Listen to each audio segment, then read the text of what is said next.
Ladies and gentlemen, I'd like to take a point, like a little moment out of your day, to show you what not to be like.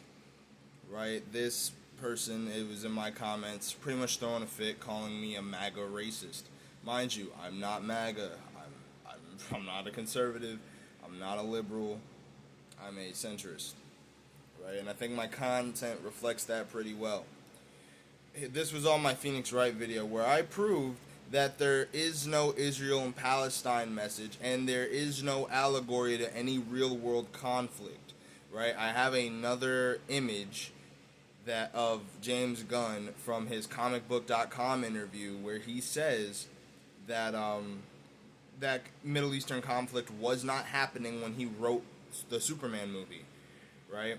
So that's another thing.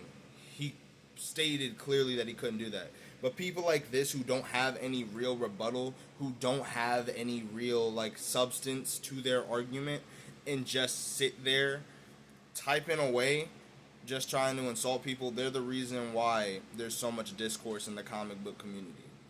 People like this are the reason why people get into so many arguments. This is the reason why people are starting to call the comic book community toxic. It's people like this who probably never read a single Superman comic book in their life and can't understand the point I'm trying to make with the video.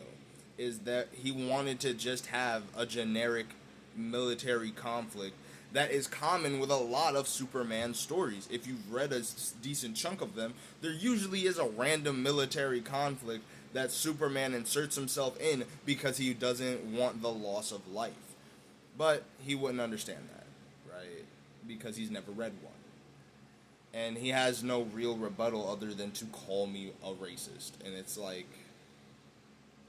I'm not sure where you're getting this idea that I'm a racist from, but I mean, you do you, man. Like, thanks for the content, I guess.